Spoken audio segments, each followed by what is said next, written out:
Guess who's back? It's me.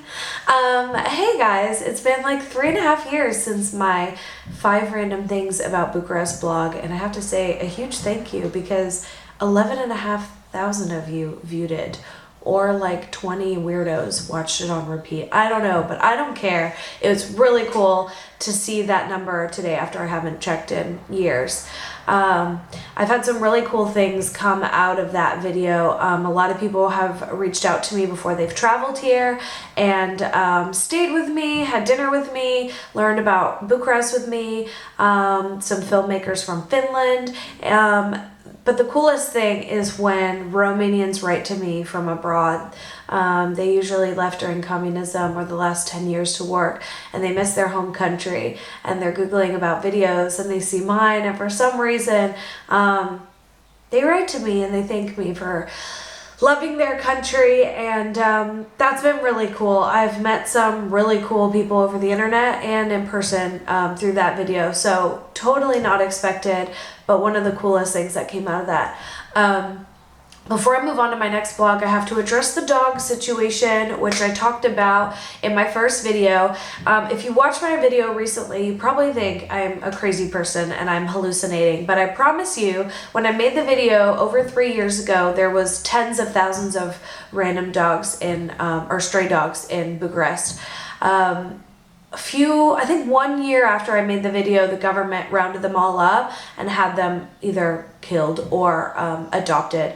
The good news is I saw a pretty high number of those dogs were adopted, so that's good news. You'll randomly see maybe a stray dog or two, maybe if you're here for a long weekend, but for the most part, they took care of that issue. As much as I love dogs and it was cool to have them around, there were some horrible things that happened. So it needed to be taken care of, and it was. So I'm not crazy. They were here. They're not anymore. But you will see a lot of dogs being walked on the street because Romanians love dogs. So today, in honor of my 4-year anniversary with Romania, I want to do a best 4 things about Bucharest and a worst 4 things about Bucharest. So I'm going to start with the negatives, and then we're going to end on a high positive note. So some of the worst things about Bucharest, and really this took me a while because I love this city and there's nothing bad about it, but I found some stuff. So the first one obviously isn't so much about Bucharest, but more about how you live kind of as an expat. And the hardest thing for me is getting to know friends here and there being a really quick turnover. Your friends come and go here, especially the Americans, people who work at the embassy, the people who do like 1, 2, or 3 year missions here. And for me, that's really hard because I kind of grew up with the same family friends for years and years and years. But I'm thankful that new people come and they're all really adventurous and obviously love to travel and stuff, so I am meeting really cool people, but it was a rough couple of years getting used to that cycle of getting close to somebody and them leaving and having to start all over again, just because I never really had that.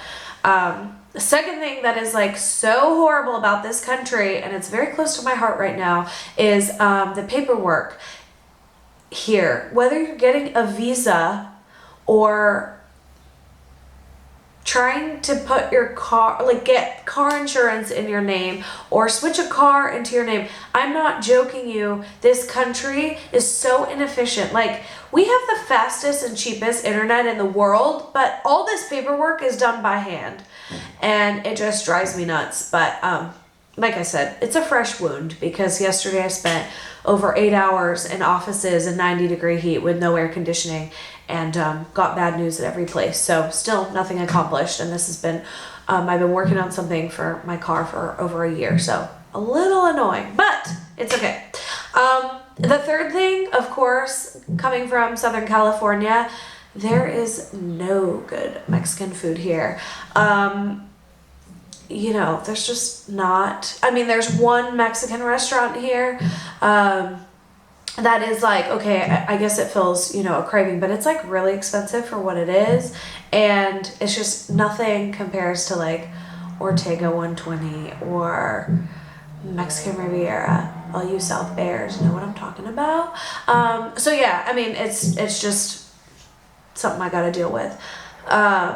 So I was making, like I told you, I was making a list of 4 of the worst things about Bucharest and 4 of the best things, but I'm such a crazy lover of this city that I can only think of 3 things that really annoy me. So we're gonna do 3 bad things about Bucharest and 5 of the best things about Bucharest because I love it so much. So now we're on to the best things about Bucha. For me, coming from Los Angeles, this weather is so fun for me. I know I complain about it in the winter a little bit, but then when spring comes, I'm like, yes, I made it. I feel so accomplished. Seasons are fun, not just because you get to like have like cute jackets and boots that I never got to wear in LA. But, you know, autumn is just so gorgeous, and we're getting into summer right now, and even though I'm like sweating because it's like 1,000,000 degrees, you know, it stays light outside till like 10:30, 11 at night, and everyone's sitting outside eating with their kids, and it's just such a cool summer vibe. You know, people always want me to come home for Christmas, but you cannot beat Christmas in Bucharest with the Christmas markets, and they decorate the streets with lights and the parks, and, you know, a white Christmas, like boiled wine, you can't beat it. You cannot beat it. So no, I will not be home for Christmas again this year. I love it too much. The second thing is, I was talking about this with my friend yesterday. We were trying to explain to people who like haven't lived here, and this may be true for other big cities, but like the sense of community that you feel here, even in a massive city with millions and millions of people. And maybe it's because I grew up in LA where the sense of community kind of is non-existent. You get in your car and you drive places and you don't really meet strangers, and then the opposite of that is in London, you are around strangers all the time, but you don't make eye contact with them, and you certainly don't talk to them. So that sense of community is kind of dull as well. But here, I just feel like people are constantly making comments, and it's not in the way in America when you get in an elevator, people are like, hey, how are you? Where are you going? Like, it's not that kind of stranger talk. It's more like, and I'm going to steal my friend's example, when you're like both running for a bus, and you both miss it, and you kind of smirk, and you have this moment, and you're like, yeah, like, you're 50 years older than me and from Bucharest, and I'm from LA, but we have this moment, and it's just a real sense of community. We walked to the park yesterday for a couple hours, and it was like people playing chess, and just like life was a little bit slower, even in a big city, and everyone's sitting next to each other, and you have no personal bubble. You just get along with each other. Like, there are so many people in this city that you kind of learn to have that close-knit community, even though you may not know each other so well. So I love that, and it's kind of hard to explain, but like I said, I'm sure it's kind of like that in other big cities too, but I just feel like it is here more than London or Los Angeles, which is what I'm used to. Okay, the third thing, of course, and I always say this to people, is like, I love the people here, and everyone tells me like, why? What is it? And I can't really say like, oh, just because of this. Like, that's not what I'm here to say. There's not one thing that I love about them, but I've met, like, the people here are so helpful to me.